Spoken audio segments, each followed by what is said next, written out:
Hello, welcome back once again in Principle of Electronic Communication subject. So in the last lecture we have started with wave propagation chapter.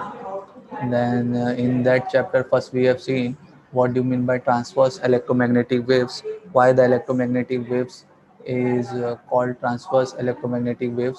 So we have seen that topic.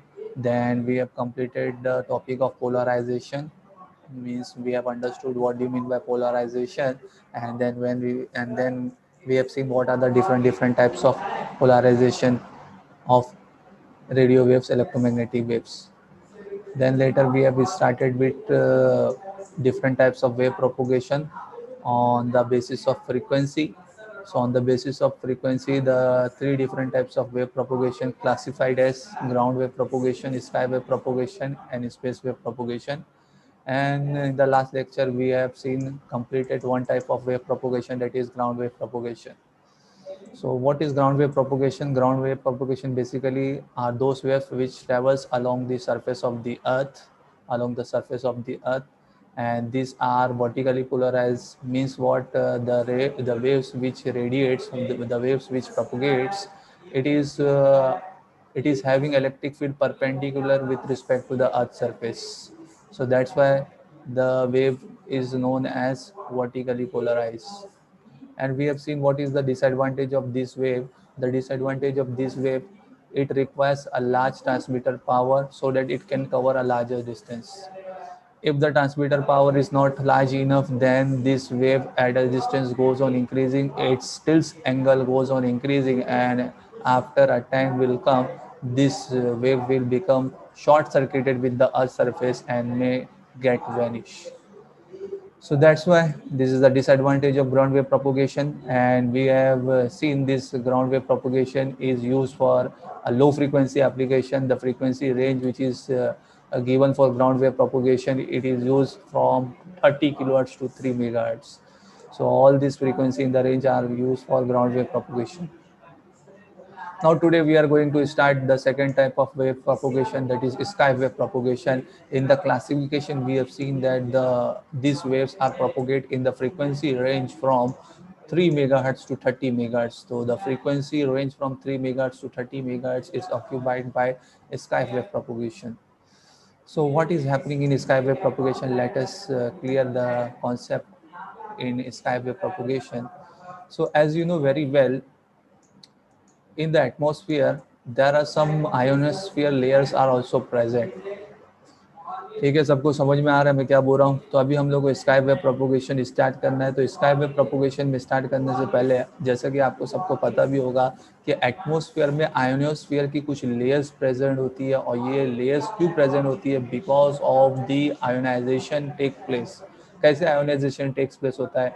जैसा कि आपको पता है, because of सन, जो atmosphere के जो molecules है, वो मॉलिक्यूल्स क्या हो जाते हैं? स्प्लिट हो जाते हैं पॉजिटिव और नेगेटिव आयंस में, और वो स्प्लिट होके क्या फॉर्म करते हैं? दिस आयोनोस्फीयर लेयर्स फॉर्म करते हैं।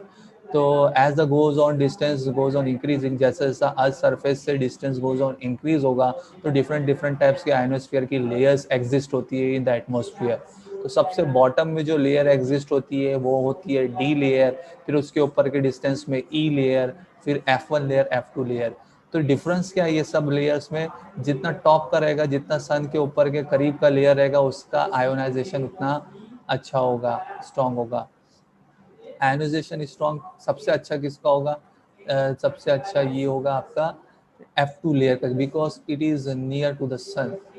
तो जो सन के नियर में, वहाँ पे आयोनाइजेशन सबसे ज़्यादा होगा। तो ये जो चीज़ आपको जो नज़र आ रही है, तो D layer, E layer, F1 layer, F2 layer, ये डिफरेंट डिफरेंट लेयर्स है आयोनोस्फीयर की। तो in the atmosphere, because of ionisation, this layers are exist. अब स्काई वेव प्रोपोगेशन में कैसे वेव प्रोपोगेट होती है? तो क्या होता है स्काई वेव प्रोपोगेशन में? स्काई वेव प्रोपोगेशन में अर्थ सरफेस से ट्रांसमिटिंग एंटेना अपनी वेव को ट्रांसमिट करता है, रेडिएट करता है। तो ये जो अपनी वेव है, ये आयोनोस्फीयर की लेयर से रिफ्लेक्ट होकर रिटर्न बैक होती है अर्थ सरफेस पे। तो what is the principle behind the wave propagation? तो किस तरीके से वेव अपनी प्रोपोगेट करती है with the help of sky wave, इसलिए इसका नाम दिया हुआ है स्काई वेव। तो स्काई वेव प्रोपोगेशन में क्या होता है, ट्रांसमिटिंग एंटेना से वेव आपकी रेडिएट होती है, ट्रांसमिट होती है, और ट्रांसमिट होके ये आयोनोस्फीयर की लेयर से रिफ्लेक्ट होके रिटर्न बैक होती है सरफेस पे। रिफ्लेक्ट होके, रिफ्लेक्ट रिफ्लेक्ट का मतलब समझो, तो रिफ्लेक्ट होती है, टकरा के वापस से क्या होती है अर्थ सरफेस पे रिटर्न बैक होती है। तो इस तरीके का कॉन्सेप्ट यूज होता है ये वेव को प्रोपोगेट करने के लिए। तो बहुत आसान कॉन्सेप्ट है, इसमें कोई हार्ड एंड फास्ट कॉन्सेप्ट नहीं है।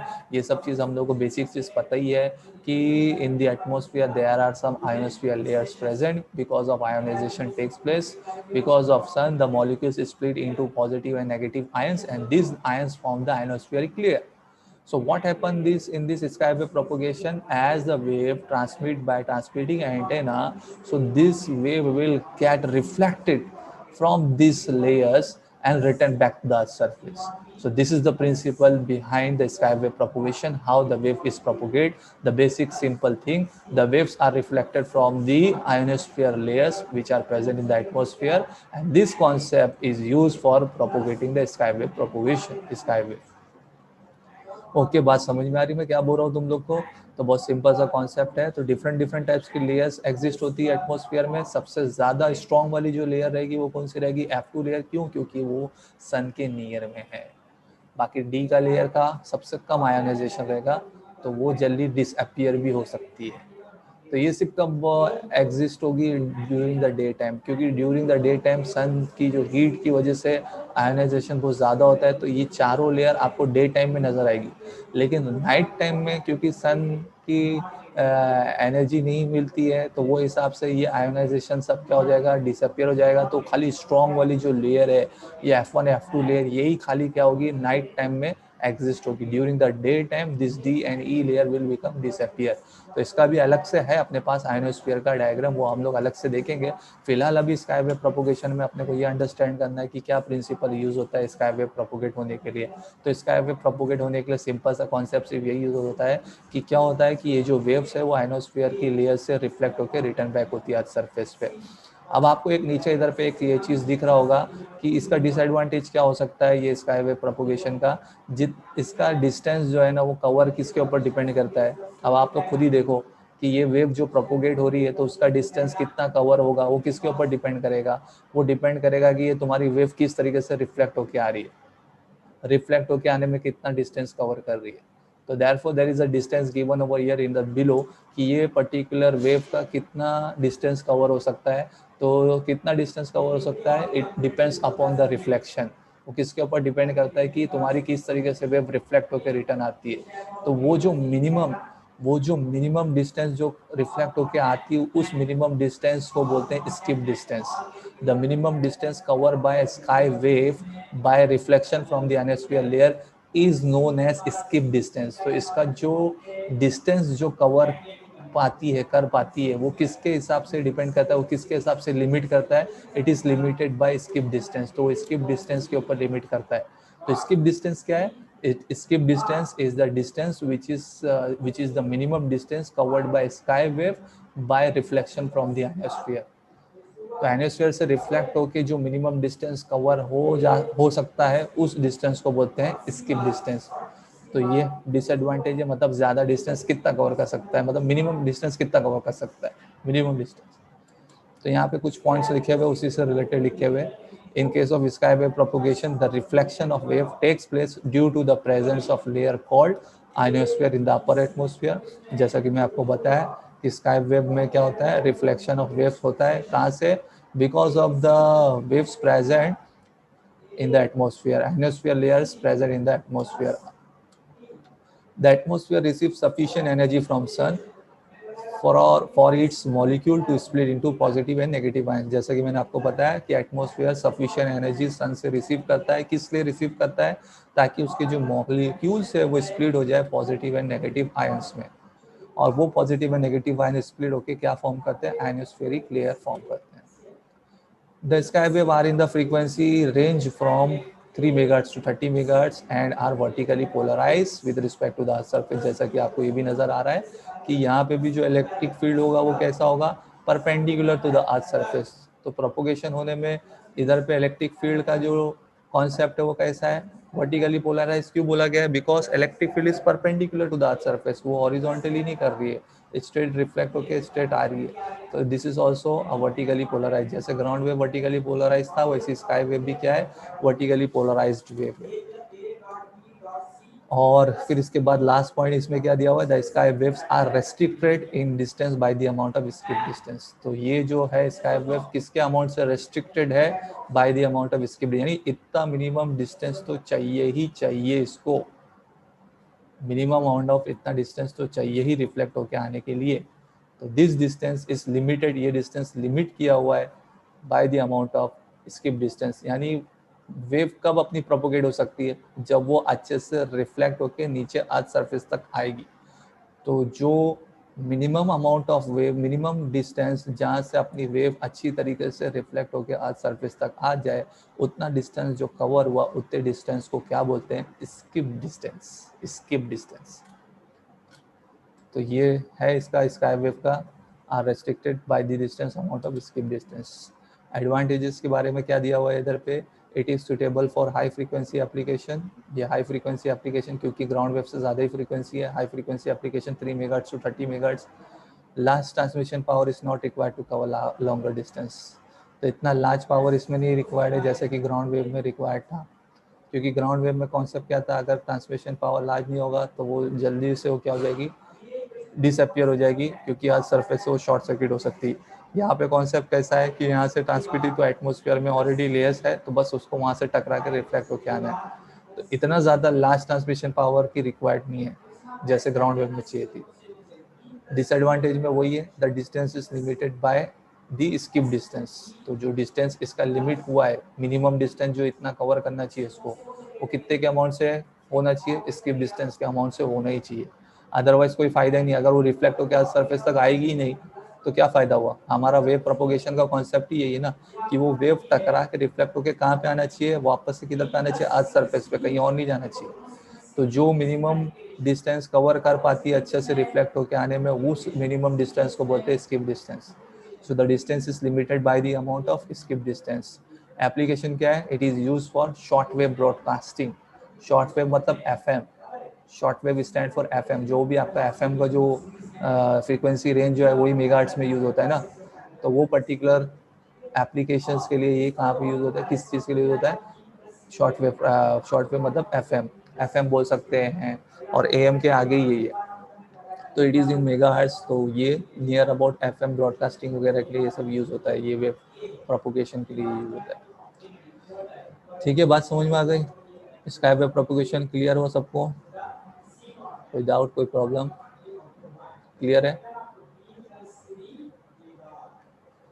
एनीबॉडी, कोई डाउट कोई प्रॉब्लम कुछ क्वेश्चन? ठीक है, फिर हम लोग आगे बढ़ते हैं नेक्स्ट टाइप ऑफ प्रोपोगेशन के लिए, that is space wave propagation. अब स्पेस वेव प्रोपोगेशन की जो फ्रीक्वेंसी रेंज है वो अबाउट 30 मेगाहर्ट्ज है, 3 मेगाहर्ट्ज टू 30 मेगाहर्ट्ज किसके लिए था, स्काई वेव के लिए, और अबाउ 30 मेगाहर्ट्ज की जो फ्रीक्वेंसी रेंज यूज होगी, 30 मेगाहर्ट्ज से 3 मेगाहर्ट्ज, वो फ्रीक्वेंसी रेंज में जो वेव प्रोपोगेट होगी वो कौन सी वाली वेव प्रोपोगेट होगी, space wave, space wave propagation. No, space wave propagation का कॉन्सेप्ट कैसा होता है, स्पेस वेव प्रोपोगेशन का कॉन्सेप्ट ऐसा होता है कि अर्थ सरफेस पे दोनों भी एंटेना माउंट किए हुए हैं, transmitting antenna as well as receiving antenna. अब transmitting antenna to receiving antenna direct wave travel होना चाहिए, डायरेक्ट वेव ट्रेवल होना चाहिए, यानी means what, from transmitting antenna the wave should travel straight to the receiving antenna, यानी transmitting antenna को receiving antenna visible होना चाहिए, नज़र आना चाहिए। तो जो स्ट्रेट में वेव ट्रेवल होगी, उस स्ट्रेट वेव ट्रेवल होने को एक नाम दिया हुआ है, इसका नाम क्या बोलते हैं, इसको बोलते हैं LOS, आप सुनते होंगे LOS पाथ। तो LOS पाथ का मतलब क्या होता है, line of site, line of site का मतलब क्या होता है, ट्रांसमिटिंग एंटेना को रिसीविंग एंटेना नजर आना चाहिए, लाइन ऑफ साइट, साइट मतलब दिखना, SIGHT दिखना, तो लाइन ऑफ साइट। तो स्पेस वेव ट्रैवल में, स्पेस वेव प्रोपोगेशन में प्रिंसिपल क्या है, वेव का प्रोपोगेट होने के लिए, कि the wave should follow the LOS path. What do you mean by LOS path, LOS path मतलब line of sight path, means the wave should directly travel to receiving antenna from transmitting antenna. तो from transmitting antenna to receiving antenna the wave should travel straightly, एकदम straightly travel होना चाहिए। तो वो concept को क्या बोलते हैं, LOS पाथ बोलते हैं, LOS। अब ये कैसे पॉसिबल है, अब कैसे पॉसिबल हो सकता है, इसमें पॉसिबल कैसे हो सकता है? तो इसमें पॉसिबल इस तरीके से होता है कि ये जो middle of the earth surface है, ये जो आपको मैंने जो डायग्राम में दिखाया हुआ है नीचे का, ये क्या है, अर्थ सरफेस। तो अर्थ सरफेस के बिलो ये जो एग्जैक्टली जो सेंटर है, the centre of the earth surface, इसको क्या बोलते हैं, हॉरिजॉन। इसको क्या बोलते हैं, horizon. The centre of the earth surface, the middle of the earth surface, centre बोलिए या मिडल बोलिए, so the middle of the earth surface is known as what, horizon. तो क्या होता है, ट्रांसमिटिंग एंटेना से सबसे पहले आपकी वेव कहाँ तक रहती है, हॉरिजॉन पे रहती है, centre of the earth surface होती है। फिर रिसीविंग एंटेना के लिए फिर वही हॉरिजॉन से रिसीविंग एंटेना। तो कॉन्सेप्ट क्या है इधर पे स्पेस वेव प्रोपोगेशन में, the concept of space wave propagation is that your wave should travel directly from transmitting antenna to receiving antenna. Means transmitting antenna को रिसीविंग एंटेना का visibility मिलना चाहिए, पॉसिबल होना चाहिए। और ये ऐसा मतलब दिख के विजिबिलिटी नहीं, मतलब स्ट्रेटली ट्रैवल होना चाहिए। तो कैसे पॉसिबल होता है, first the distance is cover from transmitting antenna to horizon, then the horizon to receiving antenna. तो जो टोटल डिस्टेंस ये जो स्पेस वेव प्रोपोगेशन कवर कर रहा है वो क्या है, डी दिया हुआ है, कैपिटल डी से यूज किया हुआ है। तो कैपिटल डी मतलब total distance cover by space wave propagation. और यहाँ पे एक dt दिया हुआ है, dt मतलब क्या, the distance which is covered by transmitting antenna to horizon. Horizon का मतलब क्या होता है, सेंटर ऑफ द अर्थ। तो जो डिस्टेंस ट्रांसमिटिंग एंटेना से हॉरिजॉन तक कवर हो उसको बोलते हैं dt, the distance cover from transmitting antenna to horizon. और जो डिस्टेंस हॉरिजॉन से रिसीविंग एंटेना तक कवर होता है उस डिस्टेंस को बोलते हैं dr, receiving distance. This is transmitting distance, this is receiving distance. तो ट्रांसमिटिंग डिस्टेंस कौन सा डिस्टेंस है, the distance which is cover from transmitting antenna to horizon. And receiving distance क्या है, the distance which is cover from horizon to receiving antenna. तो इसका भी कुछ फार्मूला होगा, टोटल डिस्टेंस जो कवर होती है स्पेस वेव का, वो अभी हम लोग फार्मूला देखेंगे। तो सबसे पहले तो ये देखते हैं कि क्या सेंटेंस लिखा हुआ है इसमें पहले। What are the sentence written over here? The space wave travels in a straight line directly from transmitting antenna to receiving antenna। तो जब से सबसे पहला पॉइंट ही मैंने ये बोला, स्पेस वेव जो है वो ट्रैवल करती है in straight line from transmitting antenna to receiving antenna, and they are referred as. और ये जो ऐसा ट्रैवल होता है, जो स्ट्रेट ट्रैवल होता है, उसको क्या कहते हैं, क्या कहते हैं, क्या कहा जाता है, they are referred as line of sight communication, LOS। तो इसको क्या कहा जाता है, LOS communication, line of sight. यानी लाइन ऑफ साइट मतलब ये लाइन जो है, जो स्ट्रेट लाइन है, ये क्या है, दिखने की लाइन है। तो किसको दिखने की लाइन है, ट्रांसमिटिंग एंटेना को रिसीविंग एंटेना दिखने की लाइन है। So that's why the name is given line of sight communication, LOS path. So the wave should travel exactly in a straight line from transmitting antenna to receiving antenna. These waves are horizontally polarized। अब आपको ये clear हो गया होगा, these waves are horizontally polarized with respect to earth surface। जैसा कि आपको नज़र आ रहा है, ये जो वेव है वो स्ट्रेट ट्रेवल कर रही है। तो स्ट्रेट ट्रेवल कर रही मतलब ये पैरेलल हो गई अर्थ सरफेस को। तो पैरेलल हो गई अर्थ सरफेस को, तो कौन सा पोलराइजेशन, हॉरिजॉन्टल पोलराइजेशन। अभी तक हम लोग ने जो दो वेव देखे थे, ग्राउंड वेव और स्काई वेव, वो वर्टिकली पोलराइज था। क्यों, क्योंकि वो परपेंडिकुलर थी टू द अर्थ सरफेस। अब ये कैसी वेव है, ये वेव जो है वो parallel to the earth surface है, स्ट्रेट ट्रेवल कर रही है transmitting antenna to receiving antenna को। तो ये वेव जो है वो क्या हो गई, parallel to the earth surface. So that's why the waves are horizontally polarized with respect to earth surface and they are in the frequency range। और ये frequency range इसकी जैसा कि हम लोग ने क्लासिफिकेशन में देखे 30 मेगाहर्ट्ज टू 3 मेगाहर्ट्ज। तो ये टाइप की वेव जो प्रोपोगेट होती है तो कौन सी फ्रीक्वेंसी रेंज कवर करती है, 30 मेगाहर्ट्ज टू 300 मेगाहर्ट्ज। अब ये इंपॉर्टेंट पॉइंट है इसके रिलेटेड स्पेस वेव प्रोपोगेशन से। The distance covered by this wave is limited by the height of transmitting antenna and receiving antenna। तो ये जो स्पेस वेव का जो डिस्टेंस जो कवर होता है वो किसके हिसाब से अब लिमिट करता है, वो ट्रांसमिटिंग एंटेना और रिसीविंग एंटेना की हाइट के हिसाब से कवर करता है। बराबर है ना। अगर ट्रांसमिटिंग एंटेना रिसीविंग एंटेना का हाइट प्रॉपरली नहीं होगा तो वो स्ट्रेट कैसे ट्रेवल कर पाएगा, क्योंकि कॉन्सेप्ट ही यही है ना, line of site. Line of sight मतलब ट्रांसमिटिंग एंटेना को रिसीविंग एंटेना विजिबिलिटी मिलना चाहिए, विजिबिलिटी। तो ट्रांसमिटिंग एंटेना और रिसीविंग एंटेना की हाइट के हिसाब से इसका डिस्टेंस क्या होता है, डिपेंड होता है। So what is the distance, तो डिस्टेंस का फॉर्मूला दिया हुआ है। The distance cover by space wave propagation is 4 into the bracket square root of st plus square root of hr। तो square root of H T क्या है? Height of transmitting antenna. This H T is the height of transmitting antenna and H R is the height of receiving antenna. तो इसके लिए जो distance जो है space wave propagation को किसके ऊपर डिपेंड करता है? Height of transmitting as well as height of receiving antenna. तो what is the formula of distance cover by space wave? It is very very important. इसके ऊपर न्यूमेरिकल भी सैम्पल पेपर में दिया होता है. So the distance covered by space wave propagation is 4 into the bracket square root of ht plus square root of hr. What is this ht? This ht is the height of transmitting antenna. Antenna transmitting antenna की कितनी height है? What is hr? It is the height of receiving antenna. So height of receiving antenna hr, height of transmitting antenna it is ht. तो इसके ऊपर ये depend करता है. सो application इसका वही in FM broadcasting, satellite communication. Satellite communication क्यों? क्योंकि हाई फ्रीक्वेंसी है. हाई फ्रीक्वेंसी में सैटेलाइट कम्युनिकेशन का ही कॉन्सेप्ट होगा. जैसा कि आपको पता है सैटेलाइट जो स्पेस में रहता है और यहाँ पे ट्रांसमिटिंग एंटेना, तो दोनों जो है दोनों को दिखना चाहिए. ट्रांसमिटिंग एंटेना यहाँ से जो रेडिएट कर रहा है तो उसको सैटेलाइट नजर आना चाहिए, तो वो डायरेक्ट कम्युनिकेशन होगा, डायरेक्टली वेव ट्रेवल होगा.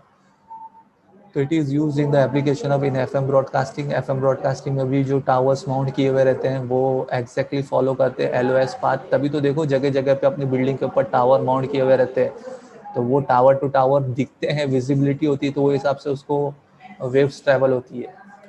तो सैटेलाइट कम्युनिकेशन में आ गया इसका एप्लीकेशन और एफएम ब्रॉडकास्टिंग में आ गया. तो स्पेस वेव प्रोपोगेशन का कॉन्सेप्ट क्लियर हुआ. The space wave propagation are those wave which travels along the straight line from transmitting antenna to receiving antenna. The distance covered by this wave is depending upon the height of transmitting antenna and the height of receiving antenna. और जो principal use होता है wave को travel होने के लिए, वो कौन सा प्रिंसिपल यूज होता है? LOS path. उसको क्या बोलते हैं? LOS path, line of sight path, LOS. अभी इसी से रिलेटेड देखो एक न्यूमेरिकल दिया हुआ था, सैम्पल पेपर का न्यूमेरिकल था. क्या दिया हुआ था? Determine the height of receiving antenna. Receiving antenna की हाइट को डिटरमाइन करो to obtain. This is not octave, to obtain. Correct कर लेना, ये ऑब्टेन है. Determine the height of receiving antenna to obtain a maximum transmission distance of 48.7 kilometer from a transmitting of 40 transmitting antenna from a transmitting, यहाँ पे भी लगा लेना antenna, from a transmitting antenna of 40 metre height. तो मतलब question क्या दिया हुआ है आपको कि आपको क्या डिटरमाइन करना है? रिसीविंग एंटेना की हाइट को डिटरमाइन करना है. किस लिए? In order to obtain a maximum transmission distance. तो हम लोग को क्या ऑब्टेन करना है? मैक्सिमम ट्रांसमिशन डिस्टेंस ऑब्टेन करना है. कितना? जो डिस्टेंस कवर हुआ है स्पेस वेव का कितना कवर हुआ है? 48.7 kilometre from a transmitting antenna of 40 metre height. अब ट्रांसमिटिंग एंटेना की हाइट दे दिया 40 मीटर, तो क्या क्या दिया हुआ है? टोटल डिस्टेंस जो कवर हुआ है स्पेस वेव का वो कितना कवर हुआ है? 48.7 किलोमीटर. यानी स्पेस वेव इतना डिस्टेंस कवर किया है वेव को ट्रेवल करने के लिए. और हाइट ऑफ ट्रांसमिटिंग एंटेना दिया हुआ है 40 metre. Height of receiving antenna को डिटरमाइन करने के लिए बोला है क्वेश्चन में. तो आपके पास फॉर्मूला था d is equal to 4 bracket square root of H T plus square root of H R. अब d जो है वो 48.7 किलोमीटर दिया हुआ है. तो जाहिर सी बात है ना, यहाँ पे आपको 48.7 ही लिखना है, के मत लिखना, अदरवाइज गड़बड़ हो जाएगा. क्योंकि डिस्टेंस तो किलोमीटर में ही कवर होगा ना, तभी तो फायदा है अपनी वेव को प्रोपोगेट कराने के लिए. तो एंटीना की हाइट जो है वो मीटर में होगी, वो तो किलोमीटर में नहीं हो सकती, इतना बड़ा एंटीना थोड़ी माउंट करते हैं. तो ये जो है एंटीना की हाइट जो है वो मीटर में, और ये 48.7 किलोमीटर, यानी distance must be in kilometre only. तो आपको इधर अलग से के लगाने की ज़रूरत नहीं है, अदरवाइज ये मिस्टेक आप लोग कर दोगे. तो डिस्टेंस जो है वो 48.7 किलोमीटर है, तो 48.7 लिखना है. 4 into square root of H T, height of transmitting antenna कितना दिया हुआ है? 40, तो 40 डाले, plus square root of H R. अभी height of receive antenna calculate करना था. तो अभी आप क्या करोगे? सबसे पहले ये मल्टीप्लीकेशन वाला 4 इधर भेजोगे तो क्या हो जाएगा? डिवाइड हो जाएगा. ठीक है. बाकी square root of 40 plus square root of H R ऐसी रखे. अब ये 48.7 डिवाइड बाय 4 किया तो आपका आंसर क्या आएगा? 12.17 आएगा. तो 12.17 is equals to square root of 40 plus square root of H R. अब ये स्क्वायर रूट ऑफ 40 को उधर भेज दो, तो ये प्लस है तो उधर जाके क्या हो जाएगा? माइनस. तो minus square root of 40 is equals to square root of H R. तो अब स्क्वायर रूट ऑफ 40 को भी आप निकाल लेना कैलसी में, और दोनों को माइनस करना है. यानी 12.17 माइनस स्क्वायर रूट ऑफ 40 जब कैलसी में कर लोगे तो आपका आंसर क्या मिलेगा? 5.85. तो 5.85 is equal to square root of H R. अब square root of H R है तो आपको क्या करना पड़ेगा? स्क्वायर रूट को हटाने के लिए दोनों जगह पे स्क्वायरिंग करना पड़ेगा. तो स्क्वायरिंग कर लेंगे तो you will get the H R is equal to 34.33 metre. So in this way you are able to calculate the height of receiving antenna. So height of receiving antenna आप जब squaring करेंगे तो HR is to कितना मिलेगा 34.33 metre.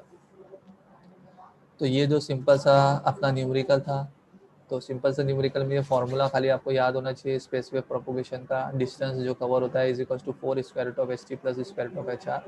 तो 4 का multiplication का सबसे पहले डिवाइड, फिर उसके बाद स्क्वायर रूट ऑफ 40 कैलकुलेट कर लो, उधर भेज दो, माइनस कर दो और स्क्वायरिंग करके अपना हाइट ऑफ रिसीविंग एंटेना को ऑब्टेन कर लो. So in this example, in this numerical height of receiving antenna पूछा था कैलकुलेट करने के लिए. तो you will get the height of receiving antenna as 34.33 metre. फिर लास्ट हम लोग यहाँ पे ये तीनों भी चीज़ जो हम लोग ने पढ़े हैं, ground wave propagation, sky wave propagation and space wave propagation, तीनों का कंपैरिजन करके ख़त्म करेंगे. तो जो जो चीज़ हम लोग ने पढ़े उसकी बेसिस पे पैरामीटर के हिसाब से हम लोग ने इसका कंपैरिजन करेंगे. तो सबसे पहले पैरामीटर आएगा, फिर ground wave, sky wave and space wave. तो पैरामीटर में सबसे पहला फ्रीक्वेंसी रेंज, क्योंकि फ्रीक्वेंसी रेंज के बेसिस पे ये क्लासिफिकेशन हुआ तीनों वेव का. तो फ्रीक्वेंसी रेंज में ग्राउंड वेव का फ्रीक्वेंसी रेंज कितना है 30 kilohertz to 3 megahertz. Sky wave का फ्रीक्वेंसी रेंज कितना है 3 मेगाहर्ट्ज टू 30 मेगाहर्ट्ज. और स्पेस वेव का फ्रीक्वेंसी रेंज कितना है 30 मेगाहर्ट्ज टू 300 मेगाहर्ट्ज. तो सबसे पहला पैरामीटर पॉइंट फ्रीक्वेंसी रेंज हो गया. फिर सेकंड आप पैरामीटर में दे सकते हो पोलराइजेशन यूज, यानी ये वेव प्रोपोगेट होने के लिए कौन सा पोलराइजेशन यूज करती है. तो पोलराइजेशन में जैसा कि हम लोग ने देखा ग्राउंड वेव वर्टिकली पोलराइज है तो vertical, sky wave is also vertically polarise तो ये क्या आएगा वर्टिकल. हाँ, स्पेस वेव में अभी हम लोग ने अंडरस्टैंड किया स्ट्रेट लाइन ट्रेवल होती है फ्रॉम ट्रांसमिटिंग एंटीना, मतलब parallel to the earth surface. तो कौन सा पोलराइजेशन है हॉरिजॉन्टल पोलराइजेशन. तो ये हो गया सेकंड पॉइंट पोलराइजेशन के ऊपर. थर्ड जो पैरामीटर यूज हुआ है प्रिंसिपल यूज, यानी वो वेव को प्रोपोगेट होने के लिए क्या प्रिंसिपल यूज होता है. तो ग्राउंड वेव का कॉन्सेप्ट क्या है, ground wave travel along surface of the अर्थ. जैसा कि आपको पता है ग्राउंड वेव प्रोपोगेट जो होती है वो किस तरीके से प्रोपोगेट होती है, it's travel along the surface of the earth, surface of the अर्थ को पकड़ के ट्रैवल करती है. स्काई वेव का क्या कॉन्सेप्ट था, sky waves are reflected from ionosphere. तो आयनोस्फीयर की लेयर से रिफ्लेक्ट होकर ये क्या होती है प्रोपोगेट होती है. तो this is a principle for sky wave. Third वाले स्पेस वेव में अभी हम लोग ने देखे space waves travel in straight line from transmitting antenna to receiving antenna, और उसको क्या बोला जाता है, कौन सा पाथ बोलते हैं हम लोग. आप इसको सिंपली इस तरीके से भी बोलते हैं space wave follow LOS path, ये भी प्रिंसिपल बोल सकते थे. तो space wave travel in straight line from transmitting antenna to receiving antenna which is known as LOS path, जिसको क्या बोला जाता है LOS पाथ बोलते.